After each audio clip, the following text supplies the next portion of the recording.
2018년 7월에 한 보고가 있었는데 전 세계 23개국을 대상으로 해서 국가별 사람들의 웰빙 지수를 측정했습니다.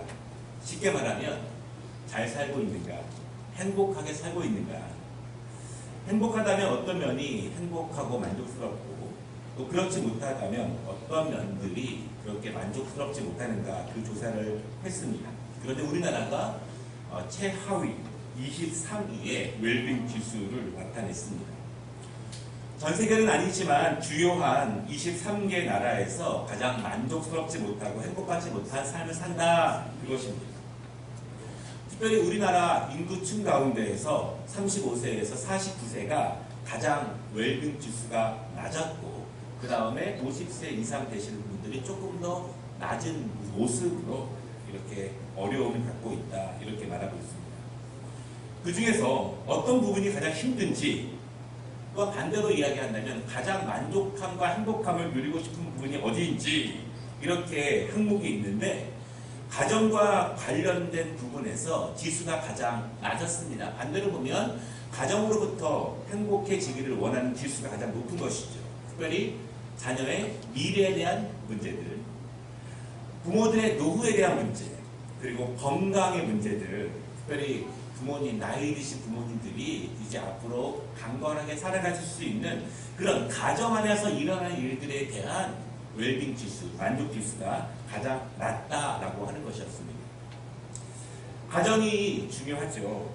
우리가 가정에서 쉼을 얻고 또 가정에서 즐거움을 얻고 가정이 평화라는 것이 우리 인생 가운데 제일 중요합니다. 나무는 뿌리가 깊어야 합니다. 뿌리가 깊어야 바람이 많이 불어오고 태풍이 와도 넘어지지 않고 또한 흔들리지 않을 수 있습니다. 마찬가지로 가정이 강건하고 든든해야 남편과 아내가 든든하고 또 자녀들이 든든해야 밖에서 힘든 일이 있고 어려운 일이 있고 가정 전체가 휘청거리는 어려움이 있을 때에도 가정이 든든하면 잘 버틸 수 있고 잘 어려움을 극복해 나아갈 수 있습니다. 여러분, 하나님께서는 가정을 만드신 분이십니다. 하나님께서는 행복을 주시기 위해서 가정을 만드셨습니다. 또 가정을 통해서 하나님께서 주시는 사랑을 경험하도록 가정을 만드시고 인도하시는 분이라는 사실을 여러분 믿으시기를 바랍니다. 하나님은 우리 개인을 통해서 영광을 받으시기 원하시지만 하나님은 근원적으로 가정을 세우시고 가정을 높이셔서 가정 전체가 강건함으로 하나님께 영광 올려드리는 그 영광을 기쁨으로 받으신다는 사실을 여러분 분명히 믿으시기를 바랍니다. 특별히 우리 추석을 맞이해서 이제 지나면서 가족들이 만나서 어떤 일들이 있었는지 잘 모르지만 하나님께서는 가정을 통해서 강건한 축복을 주시기를 원하신다. 이 부분은 분명합니다. 오늘 우리가 말씀을 통해서 하나님께서 우리 가정에게 주시는 은혜, 그 강건함을 함께 말씀의 은혜를 통해서 나누기를 원합니다.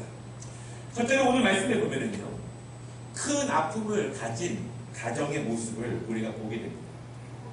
한 가정이 나오는데 큰 아픔이 있습니다. 깊은 슬픔이 있는 가정이 있습니다.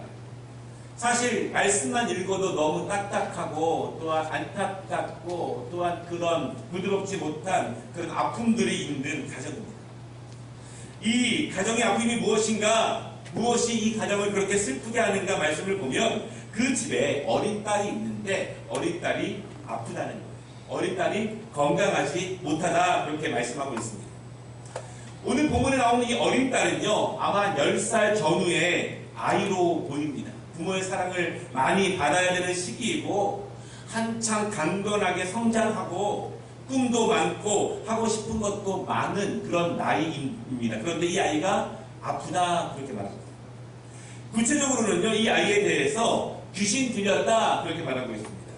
정상적이지 않은 것이고 그렇기 때문에 그 나이 때 누려야 할 행복을 누리지 못하는 아이다, 그렇게 말합니다. 여러분, 이런 아이가 있다면 그 아이를 바라보는 부모의 마음은 어떻을까요? 오늘 성경은요, 이 아이에 대해서 사람들이 귀신 들렸다, 그렇게 말한다고 말하고 있습니다. 귀신 들렸다라고 하는 것은 두 가지 의미가 있을 수 있어요. 첫째는 알지 못한 병에 걸린 것입니다. 여러분, 현대의학이 발전하기 전에는요, 사람들은 많은 병에 대해서 귀신 때문에 생기는 것이다 그렇게 믿었습니다. 진짜로 귀신 때문에 병이 생길 수도 있지만 사람들이 그 병을 고칠 수 없기 때문에 그렇게 믿기도 했습니다. 어떤 병인지는 분명히 모르지만 부모들은 그 병을 감당할 수 없다는 것입니다. 감당할 수 없기 때문에 사람들은 그 병이 귀신 때문에, 귀신이 들려서 생긴 병이기 때문에 사람의 힘으로는 고칠 수 없다 이렇게 말하게 되었습니다. 자녀들이 자라면서 몇 번씩 다 아프면서 성장을 합니다. 그래도 치료할 수 있고 또 다시 강건해지는 모습을 바라보면서 부모들이 마음에 기쁩니다. 그러나 자녀들이 어떠한 모습이라도 아프게 되면 부모들의 마음이 참 아프죠. 자녀들이 어려움을 겪게 되고 자녀들이 아프면 부모들이 사실은 참기 어렵습니다. 대신 아플 수만 있으면 아프고 싶은 것이 부모의 마음입니다. 그런데 오늘 본문에 나오는 어린 딸은, 그 사랑스러운 어린 딸은 알 수도 없는, 고칠 수도 없는 병에 걸렸다 이렇게 말하고 있습니다. 두 번째, 귀신 들렸다라고 하는 것은요, 이 아이가 정상적이지 못하다 이런 의미를 가지고 있습니다. 여러분, 성경에 보면은요, 귀신 들린 사람들의 모습이 자주 나오죠. 굉장히 비정상적인 삶을 살아갑니다. 어떤 사람들은 불 가운데로 뛰어들기도 하고요. 어떤 사람들은 물 가운데로 막 뛰어들기도 합니다. 어떤 귀신 들린 사람은 무덤 사이를 다니면서 소리를 치는 사람도 있습니다. 귀신 들었다는 것은 정상적인 활동이 불가능하다. 정상적으로 생각하거나 정상적으로 성장하거나 정상적으로 다른 사람들과 어울리기가 불가능하다. 이것이 이 아이의 모습입니다. 어린 소녀인데요, 해맑게 즐겁게 놀아야 하는 시기인데 정상적이지도 못하고 알 수 없는 어떤 힘에 이끌려서 정말 힘들고 불행한 그러한 삶을 살아가는 한 소녀가 오늘 본문에 나옵니다. 그 어린 딸을 바라보는 부모의 마음은 어떠할까? 만약 그런 딸이 있다면 그 부모들은 어떻게 할까요? 아마도 자신들의 모든 시간과 노력과 자신들의 모든 것을 다 써서라도 그 어린 딸이 건강해지고 정상적인 생활을 할 수 있도록 모든 것을 다 투자해서 이 딸을 돌보고 아낄 것입니다. 이때 이 가정의 가장 우선순위는 딸이 행복해지는 것, 딸이 강건해지는 것, 그것이 바로 이 가정의 행복입니다. 우리 모든 가정이요, 행복을 추구하지 않는 가정은 아무도 없습니다. 물론 살다 보면 힘들고 어려운 때가 있지만 결혼식을 하게 되고 또 가정이 점점 커지면서 각각의 자리에서 열심히 노력을 합니다. 남편은 남편대로, 아내는 아내대로. 이 모든 것은 가정이 행복해지기 위해서 그렇게 노력을 하는데, 오늘 본문의 가정은요, 딸의 아픔 때문에, 연약함 때문에 가정 전체가 힘들어지게 되고 부모의 마음은 더욱더 아프게 된다라고 하는 것입니다. 여러분, 가정이 아픔과 가정의 슬픔을 가진 가정들이 참 많습니다. 목회를 위해서 많은 가정들을 신방하다 보면 가슴 아픈 가정들을 많이 보게 됩니다. 특별히 요 근래에는 병원과 또한 요양원 신방들을 많이 하게 되죠. 우리 교회 성도들을 위해서, 또 성도들의 가족과 친구들을 위해서 병원에 가보면 정말 너무너무 큰 병원인데 그 안에 환자들로 가득 찬 모습을 바라보게 됩니다. 그리고 그 환자들을, 가족들을, 친구들을 돌보느라 지치고 힘들어 있는 우리 많은 성도들의 모습도 보게 됩니다. 라면이 같지가 않습니다. 요양원을 방문해보면 많은 아버님과 어머님들을 뵙게 됩니다. 몸을 잘 가누지도 못하시고 많았던 아름다운 추억들도 기억하시지 못하는 어르신들을 보면 참 남일 같지 않습니다. 왜냐하면 저도 그분들과 비슷한 연세를 가진 부모님들이 계시기 때문에 정말 안타까운 마음이 들고 남일 같지가 않습니다. 가정에 슬픔을 주고 아픔을 주는 것은요, 꼭 육체적인 고통 때문에, 육체적인 연약함 때문에 가정이 슬픈 것은 아닙니다. 가정을 힘들게 하거나 지어지지 않는 큰 슬픔으로 몰아넣는 사건들이 있습니다. IMF 시절에 제가 전도사였는데요, 우리 교회에서 많은 분들을 보게 되었습니다. 사업을 크게 하던 분이 사업을 접었을 때 그 가정의 모습을 보게 합니다. 오직 가게 하나 바라보고 나아가던 그 가게가 무너졌을 때 그 가정의 모습을 바라보았습니다. 또한 경기가 안 좋아서 식당을 더 이상 운영할 수 없었던 성도들의 모습을 바라보게 됩니다. 그들에게도 대학생의 자녀가 있었고요. 막 결혼을 준비하는 아들과 딸들이 있었고, 또 축구선수가 되기 위해서 열심히 운동하던 아이들이 있었는데, 그런 국가적인 위기가 발생하니 가정들의 위기로 금방 발생하게 됩니다. 대학생들은 휴학을 하게 되고, 결혼은 한참 뒤로 미루게 되고, 또한 축구선수를 꿈꾸던 아이들은 그 꿈을 포기하게 됩니다. 가정에 아픔들이 몰려오게 되면 가장 전체의 그 슬픔이 깊어지고, 그리고 강건하지 못한 그 가정들의 모습을 사실은 우리 주위에서도 많이 바라볼 수밖에 없습니다. 2014년에요. 저는 그때 캐나다에 살고 있었지만 한국에서 들려온 그 소식은 몇 년이 지난 오늘까지도 여전히 충격이 가시지 않습니다. 어린 학생들이 자신들의 잘못이 전혀 없이 부패한 어린들 때문에 갑자기 생을 마감하는 일들이 있었습니다.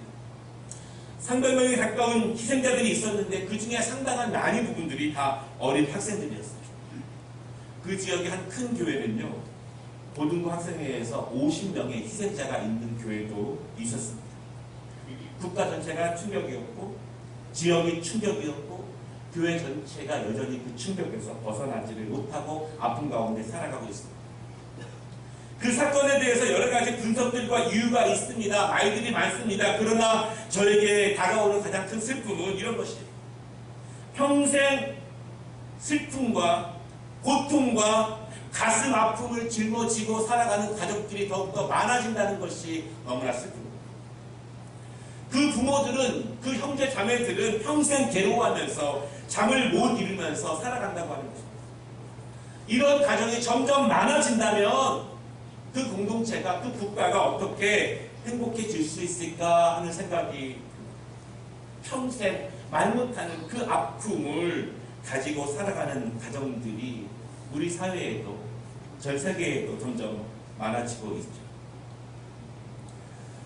사실 오늘 본문에서 이 어린 딸의 연약함과 아픔은 가정 전체의 아픔으로 나타납니다.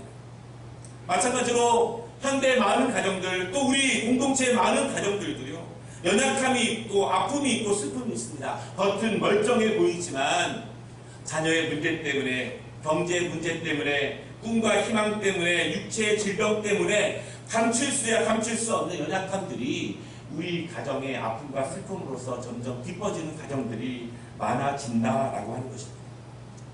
그런 의미에서 오늘 본문의 그 어머니의 마음은 우리의 마음일 수 있고, 오늘 본문의 그 어린 딸을 둔 가정의 슬픔과 아픔은 우리의 아픔일 수 있고 우리의 슬픔일 수 있습니다. 오늘 이 가정의 가장 큰 소망이 무엇이겠습니까? 금이겠습니까? 은이겠습니까? 높은 지위에 올라가는 것이겠습니까? 그것이 아닙니다. 오늘 이 가정의 가장 큰 소원은 가정이 행복해지는 것, 강건해지는 것, 강건으로 나아가는 모든 걸림돌들이 사라지는 것, 모든 연약함들이 해결하는 것, 부족함들이 다 없어지는 것, 그것이 오늘 본문의 이 가정의 가장 큰 소망이고 가장 큰 기도의 제목일 것입니다. 우리의 가정들은 어떻습니까? 우리 가정들에게 진정으로 해결돼야 되고 하나님이 주셔야 하는 은혜가 무엇일까요?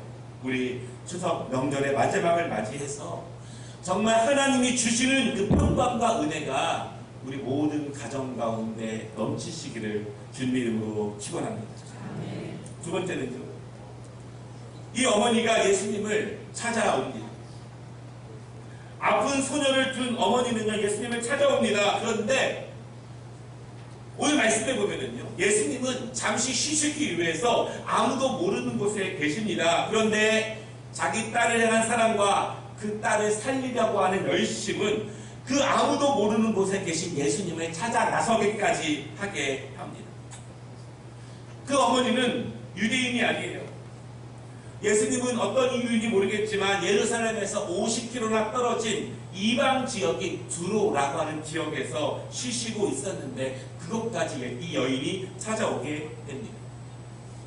이 여인은요, 두로 사람입니다. 두로는요, 당시 페니키아 국가의 한 도시인데 이스라엘과 가장 가까운 곳에 있는 도시예요. 이 도시는 해상 무역이 굉장히 발달했고요, 경제적으로 풍족한 도시입니다. 그런데 이 도시가 더 유명한 이유는 이 도시는 우상의 도시입니다.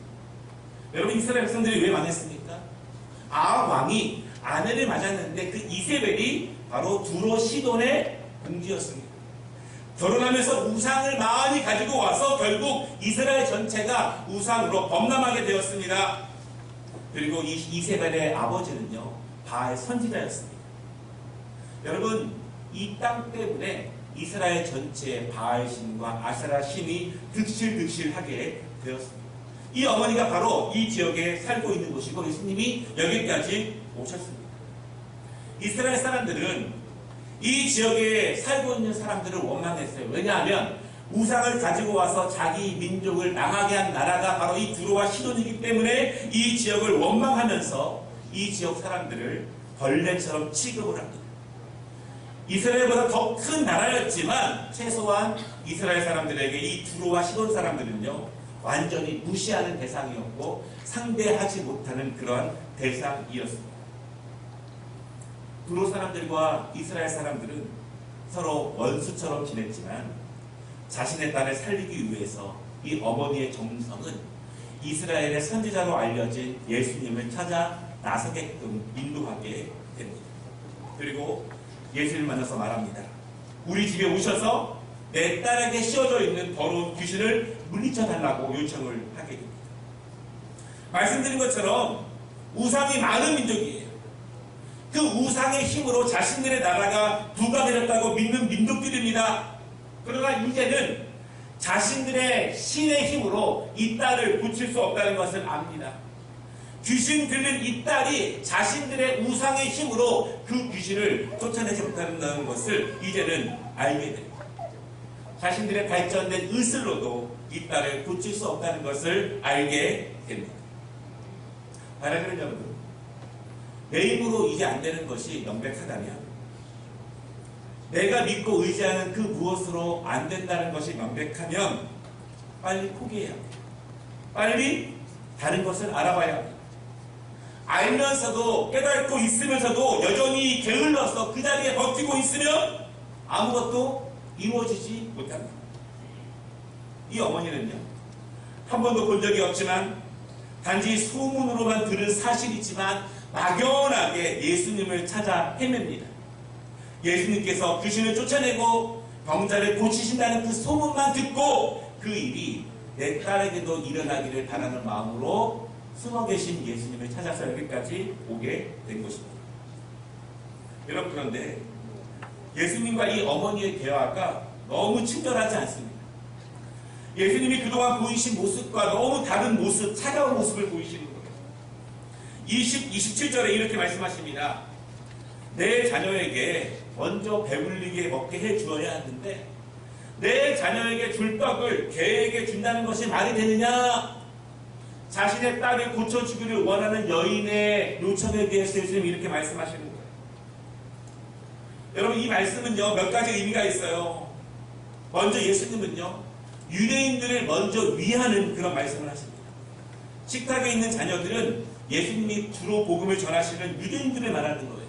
그리고 그 유대인들을 배불리 먹이는 것이 예수님이 이 땅에서 일하시는 목표다, 그렇게 말합니다. 두 번째는요, 이 여인을 개로 취급하는 거예요. 유대인들이 이 두로 사람들을 이방인으로 취급하고 개 취급을 하는데 예수님도 그 어머니를 개라고 직설적으로 표현하시면서 나는 개에게 줄 떡은 없다, 이렇게 말씀합니다. 너무 매정한 말씀 아닌가요? 너무 차갑습니다. 여러분, 아마 누구에게 무엇인가를 부탁을 간절하게 해보신 경험이 있을 것입니다. 너무 간절해서 그렇게 부탁했는데 오늘 예수님께서 이렇게 하신 것처럼 상대방에게 차갑고 냉담한 말을 들으면 우리가 어떻게 할 수 있을까요? 저 같으면 자존심이 상해서 그냥 돌아서 나올 것 같습니다. 부탁을 못 들어줄 망정. 이런 식으로 말을 듣는다면 참으로 참기 어렵습니다. 그런데 이 어머니의 답변이 놀랐습니다. 28절 말씀 보면요. 주님, 당신의 말씀이 맞습니다. 하지만 식탁 아래에 있는 강아지들도 주인 가족이 먹고 남은 음식을 먹지 않습니까? 그렇게 말합니다. 이 어머니는 유대인들이 자신들을 계책한다는 것을 알고 있습니다. 그리고 그들의 마음을 인정하는 거예요.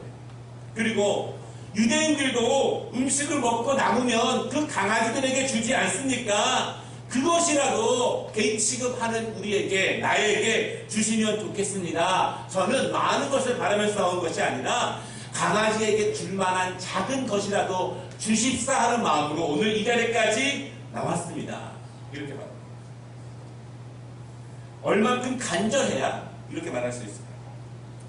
얼만큼 확신이 있어야 이렇게 말할 수 있을까요? 얼마나 딸이 강건해지기를 사모하면, 얼마나 우리 가정이 강건해지기를 사모하면 이런 수모를 견딜 수 있을까라고 하는 것입니다. 다시 말씀드리지만 오늘 이 수로보니게 여인은요, 예수님을 본 적도 없었습니다. 그분이 병자를 고쳤다는 소문만 들었지 본 적이 없어요. 소문만 듣고 나옵니다. 예수님이 병자를 고치셨다, 귀신을 쫓아내신 예수님, 그 소문만 듣고 마음에 확신을 갖고 믿음으로 예수님께 나오게 됩니다. 여러분, 예수님께서 병자를 고치셨다는 사실을 믿으십니까? 예수님이 귀신을 쫓아내신다는 사실을 믿으십니까? 믿으시면 예수님께서 우리를 강건함으로 인도하실 것을 믿으시기를 바랍니다.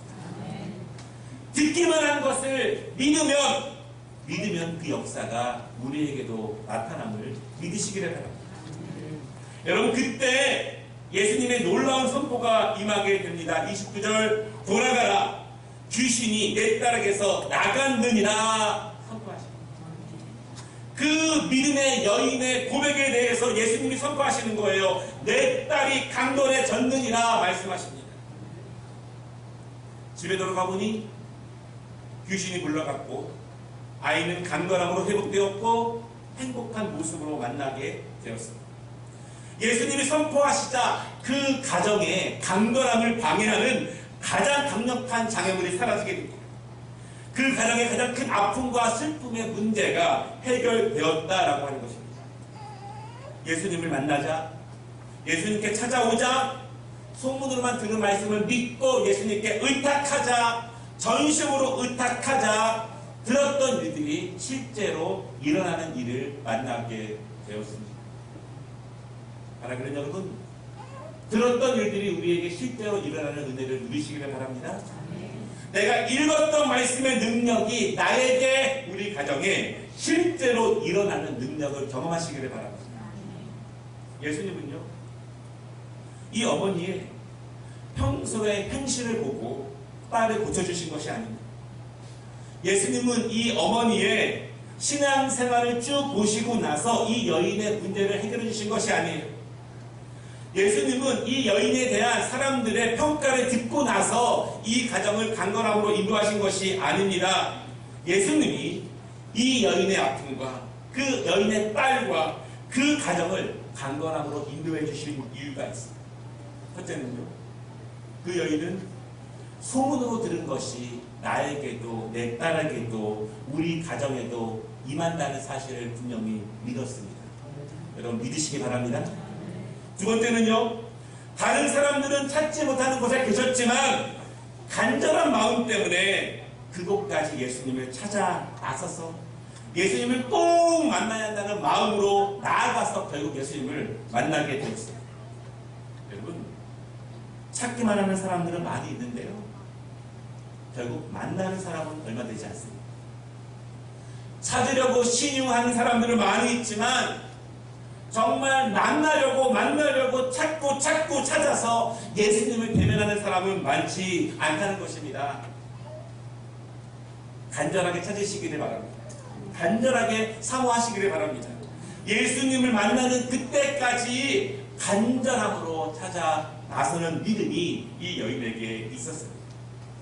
세 번째는요, 이 여인은 예수님을 만나자 마음을 바꾸었습니다. 세 번째, 이 여인은요, 정말 예수님께서 그 여인을 향한, 그 가정을 향한, 딸을 향한 그 간절한 사모함과 간절한 마음, 예수님은 매정하게도 그 여인의 마음을 시험해 보시려고 차갑게 대응하십니다. 그 차가운 대응에도 이 여인은 예수님을 향한 손과 기대와 소망과 믿음을 놓지 않습니다. 예수님이 우리의 믿음을 시험하셔도, 차갑게 말씀하셔도 이 어머니는 간절한 마음으로 예수님의 은혜만이 그 딸을 살리고 가정을 살릴 수 있다고 믿었습니다. 그 어머니의 마음이 딸을 살렸고 가정을 살렸고 가정을 강건함으로 인도하게 됩니다. 말씀을 마치겠습니다. 오늘 본문의 이 어머니, 이 딸의 가정처럼 많은 가정들에도 각각의 연약함이 있고 각각의 부족함이 있습니다. 하나님은 우리 가정을 통해서 강건함의 축복과 행복을 주시기를 원하지만, 무엇 때문인지는 모르지만 때로는 우리의 부족함 때문에, 때로는 더 큰 세력 때문에, 때로는 나의 나쁜 삶의 모습 때문에 우리 가정에 아픔과 슬픔이 점점 넘쳐날 때가 있습니다. 그러나 분명한 것은 하나님은 모든 가정을 세우셨고, 그리고 모든 가정을 통해서 강건한 행복을 주시기를 원한다는 사실은 분명합니다. 그러므로 오늘 우리가 예수님을 만나고 예수님이 주시는 은혜를 붙잡고, 그리고 예수님의 선포하심이 우리에게 임할 때 우리 가정에 있는 모든 연약함들과 모든 부족함들과 모든 결핍들과 강건함으로 나아가는 모든 장애물들이 예수님의 권능과 능력으로 해결될 수 있음을 믿으시기를 바랍니다. 오늘 이 말씀, 소문으로만 들었던 능력이 그녀에게 일어난 것처럼 오늘 그녀에게 일어난 능력이 우리 가정에도 일어날 줄을 믿으시기를 바랍니다. 우리 추석을 마무리하면서 우리 모든 성도들의 가정에 오늘 우리가 눈으로 읽었고 귀로 들었던 능력이 우리 가정의 강건함으로 임하시기를 주님의 이름으로 축원합니다. 기도하겠습니다.